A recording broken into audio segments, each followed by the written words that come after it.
চলে এসেছি আবার একটি সত্য ভৌতিক ঘটনা নিয়ে। আজকের ঘটনাটি আমাদের পাঠিয়েছেন বর্ধমান থেকে সত্যজিৎ রায়। তবে দেরি না করে আজকের সত্য ভৌতিক ঘটনা শুরু করা যাক।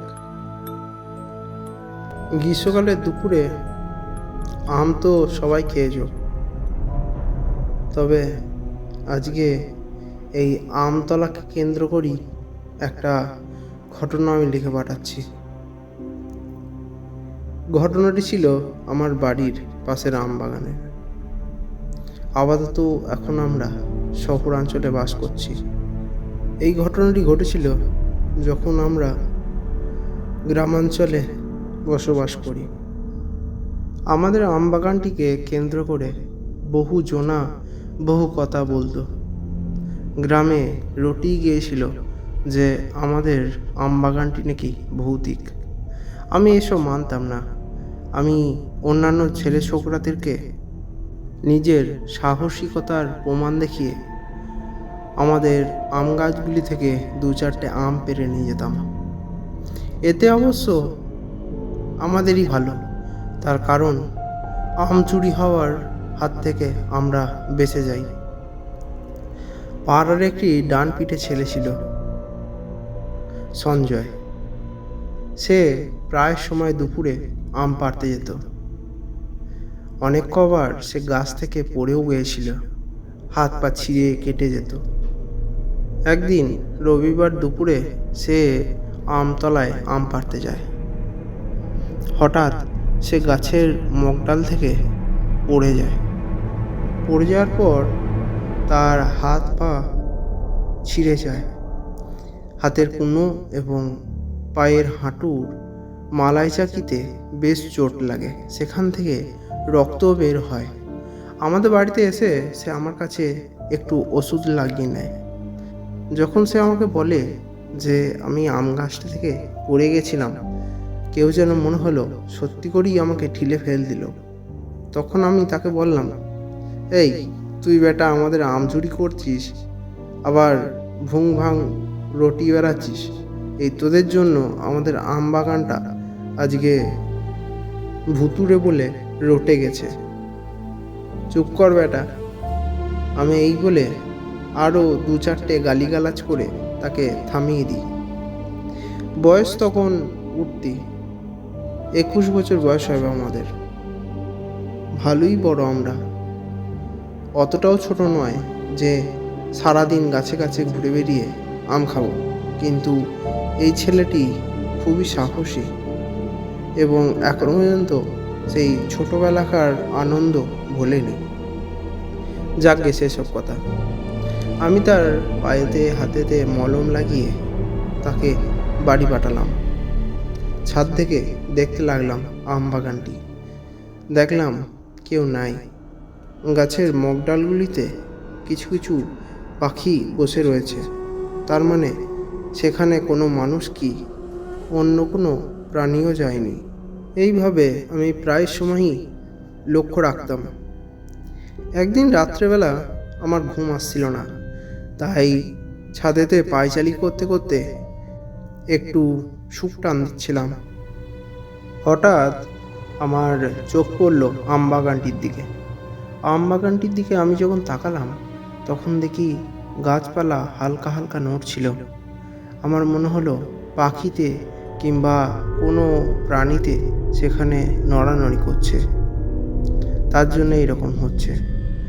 কোনো কোনো সময় বাঁদর এসে রাত্রেবেলা গাছেতে আশ্রয় নেয়, তার জন্য হয়তো গাছপালা নড়ানড়ি করছে। কিছুক্ষণ আমি ঠাইপাট সেখানে দাঁড়িয়ে থাকলাম। দেখলাম না, এখনো পর্যন্ত সেখানে নড়ানড়ি বন্ধ নেই। বাঁদর হলে তো সেখানেই কিছুক্ষণের মধ্যে থেমে যেত, কিন্তু কি ব্যাপার? আমার কি যেন মনে হলো যে কেউ যেন রাত্রেবেলা সব আম চুরি করতে এসেছে। রাত্রের চাঁদনি আলোয় তারা বুকে বল পেয়েছে। রাত্রি ছিল বুদ্ধ পূর্ণিমার রাত। বলা হয় এই সময় নাকি পূর্ণিমার চাঁদ সব থেকে বড় হয়। আমি গেলাম সেখানে, বাগানের বাইরে থেকে দেখতে লাগলাম। বাড়ির লোককে জানিয়ে আসিনি। তার কারণ আমি জানতাম বাড়ির লোকে, বাবা বিশেষ করে, কখনোই আমাকে এখানে আসতে দেবে না। আর মা মা তো ভুলেই যাই। আমি বাগানটির দরজাটি খুলে আস্তে আস্তে পা টিপে টিপে সেখানে ঢুকলাম। যেখানে পাতা পরিষ্কার করা আছে সেইখানেতে পা ফেললাম, যাতে শুকনো পাতার আওয়াজে সে টের না পেয়ে যায় যে কেউ আসছে। আস্তে আস্তে একটা গাছ দুটো গাছ করে পার করলাম। যেখানে কালকে দুপুরে সঞ্জয় পড়ে গিয়ে হাত পা ছিঁড়েছে, সেই বড় গাছটির মগডাল করে একজনা পা ঝুলিয়ে বসে সে আনন্দের সাথে আম খাচ্ছে। আর কিছুদিনের মধ্যেই আমগুলি পেকে যাবে, তাই হয়তো সে কিছু কিছু পাকা আম বেছে বেছে খাচ্ছে। দাঁড়া বেটা, এতদিন আমি ভাবতাম যে বাদুড়েতে ইঁদুরেতে আম খেয়ে যাচ্ছে, তুই তার মানে বসে বসে আমগুলোকে খেয়ে যাস আর পেরে নিয়ে গিয়ে নিজের বাড়ি গিয়ে খাস। দেখাচ্ছি মজা আজকে তোকে। আমি চুপচাপ একটি ঢিল কুড়িয়ে সজোরে তার গায়ে আঘাত করলাম। কিন্তু কি ব্যাপার, ঠিক যেন মনে হলো ঢিলটি তার পাটাকে ভেদ করে বেরিয়ে চলে গেল। সেই ঢিলটি তার গায়ে যেন ঠিকলই না। এটা কি করে সম্ভব? ঠিক যেন ধোঁয়ার মধ্যে দিয়ে একটি ঢিল বেরিয়ে গেল। ধোঁয়া যেমন একটু বাতাসে উড়তে থাকে এবং ঢিল ছুড়লে সেই ধোঁয়া আশেপাশে উড়ে যায়, যেন তার কিছু হয়নি, ঠিক সেরকম আমি একটু ভয় খেয়ে গেলাম। এ কি রে বাবা, দেখি তো। আর একটা ঢিল নিলাম। এবার আরও একটু কাছ থেকে ঢিলটিকে ছুড়লাম। সেই গাছের গোড়াতেই আমি দাঁড়িয়ে। এবার ঠিকঠাক মতো পজিশনে ঢিল ছুড়ব। এবার আর ভুল হবে না। এবারে সেই লোকটির গায়েতে ঢিলটা ছুড়লাম। দেখলাম একই ব্যাপার। পিঠে সিদ্ধরাতে ঢিলটি একদম লেগে উল্টে দিকে বেরিয়ে চলে গেল। সে ঢিল ছোটা দেখে আশপাশটা ভালো করে দেখলো। তার মুখটি এখনো পর্যন্ত আমার লক্ষ্য হয়নি। সে যেই আশপাশটা দেখতে লাগলো, আমি অমনি লুকিয়ে পড়লাম। গাছটা গুঁড়িটা ভালো রকম মোটা ছিল, তাই সে আমাকে দেখতে পেল না। আমি আড়ালে যখন তার মুখটি ভালো করে দেখলাম, তখন দেখলাম তার চোখগুলি লাল লাল আর দাঁতগুলি বড় বড়। আম খেয়ে সেই দাঁতগুলিতে আমের রস লেগে ঠোঁটে মুখ দিয়ে গড়াচ্ছে সেই আমের রস। এবার চাঁদের আলোর মধ্যে লক্ষ্য পড়ল তার মাথায় চুলই নেই। চুলের জায়গায় মাথায় একটা টিকি আর গায়েতে একটা পইতে। বুঝতে পেরে গেছি একে। তার মানে গ্রামের লোক ঠিকই বলে, এই আম বাগান ভুতুড়ে। আশপাশের ডালগুলিতে দেখলাম আরও কয়েকজন পা ঝুলিয়ে বসে। কাউরির পা লম্বা, কেউ বেটি খাটো, কাউরির মাথা নাই, কাউরির বা হাত নেই। আমি সেই দিকে অজ্ঞান হয়ে সেখানেই পড়ে রইলাম। সকালবেলা আমাকে বাবা সেখান থেকে নিয়ে আসে। বাবা চোখে মুখে জল ছিটিয়ে আমাকে তোলে। সকাল হলে আমি বাবাকে পুরো ঘটনাটা বলি। বাবা বলে, আমি জানতাম এরকম ঘটনাই ঘটবে, তাই আমি তোকে ওখানে যেতে দিই না। আর গ্রামের লোকেও কিছু ভুল বলে না, তারাও তাদেরকে মাঝে মধ্যেই দেখেছে। ভাগ্যিস তোর গায়ে মাদুলিটা ছিল, তাই তারা তোর কোনো ক্ষতি করেনি। আর কখনোই না বলে সেখানে দিন দুপুরবেলা কিংবা মাঝরাতে যাবি না। তারা সেখানে আশ্রিত, তাই তারা তোকে অতটা ক্ষতি করেনি। আমার বাবার আমল থেকেই তারা সেখানে বসবাস করে। আমাদের থেকেও পুরনো তারা। তারা মানুষ চেনে, তারা মানুষের গন্ধ পায়। তারা হয়তো অনেকক্ষণ আগেই তোকে দেখতে পেয়েছিল, কিন্তু জানতে দিতে চায়নি। কিন্তু তুই যখন ঢিল মেরে বাড়াবাড়ি করলি, তখন তারা বাধ্য হলো তোকে সাবধান করার জন্যে। কি বলবো দাদা, তাদেরকে দেখে আমার খাঁচার ভেতর থেকে পাখি উড়ে গেছিল।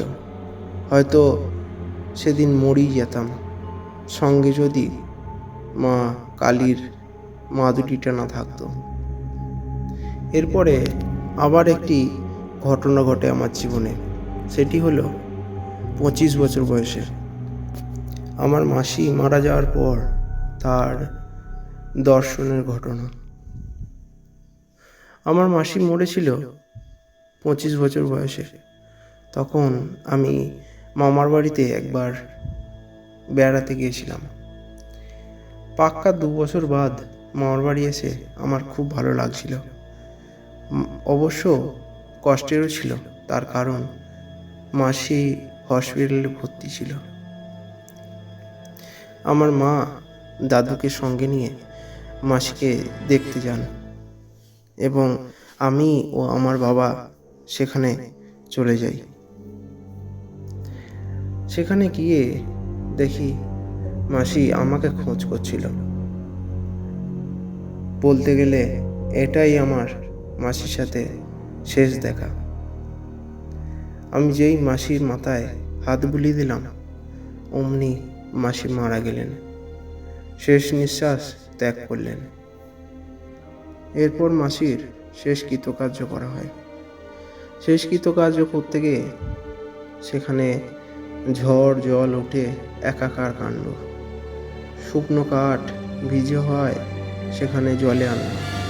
এখনকার মতো ইলেকট্রিক চুল্লিও তখন ছিল না, তাই খুব অসুবিধা হচ্ছিল। কোনো রকমে শরীরটিকে আধপোড়া করে সকলে চান করে বাড়ি চলে আসে। বেশি রাত হয়ে যাওয়ায় সবাই ঘুমিয়ে পড়ে। রাত্রেবেলা প্রায় 3টে, 3:30 নাগাদ বাড়িতে মেন দরজায় টোকা পড়ার আওয়াজ। অনেক কবার টোকা পড়ার পর আমরা উঠলাম। উঠে মা জিজ্ঞাসা করলো, কে কে করে? কোনো সাড়া নেই। তারপরে আবার মা বলল যে, কে রে এত রাতে? বাবা বলল, চলে এসো, কেউ নয়। বাবা হয়তো তখন বুঝতে পেরেছিল কি করছে। মাকে চুপ করিয়ে বাবা শুয়ে পড়ল। সকাল হলে বাবা এই ঘটনা দাদুকে বলে এবং মা শুনে সেটি অবাক হয়ে যায় যে সে আর কেউ ছিল না, আমার মাসি। এইভাবে টানা 3 দিন যে কিভাবে ছিলাম সেটি আমরাই জানি। কখনো ছাদের উপরে দাবাতাপির আওয়াজ, কখনো বাড়ির আশেপাশে পাঁচিলে পাঁচিলে কেউ যেন হেঁটে বেড়াচ্ছে, তা দেখা যাচ্ছে রাত্রেবেলায়। রান্নাঘরে হুটখাট আওয়াজ, দুপুরবেলায় কেউ যেন রান্না করছে। বাথরুমে চান করার আওয়াজ, কেউ যেন কল খুলে চান করছে। এইসব প্রায় ঘটনা ঘটতেই থাকে। কি বলবো দাদা, কি অলৌকিক ঘটনার মধ্যে দিয়ে যাচ্ছিলাম তখন। আমরা সবাই যেন একটি অন্য দুনিয়ায় বাস করছি। তারপর মাসির বছর কি দেওয়া হলো। বছর কি দেওয়ার পর জানা গেল যে তিনি 2টি ডোজ পেয়েছিলেন। আপাতত এখন তাকে গয়ায় পিণ্ডও দেওয়া হয়েছে। আপাতত সব ঠিকঠাকই আছে। এই ছিল আজকের ঘটনা। কেমন লাগলো অবশ্যই জানাবেন, এবং আপনার জীবনে যদি এমন সত্যবতী ঘটনা ঘটে থাকে তবে আমাদেরকে লিখে পাঠান, কিংবা কল করুন স্ক্রিনে থাকা নাম্বারে। আজকে এই পর্যন্তই, আসছি পরের ঘটনায়।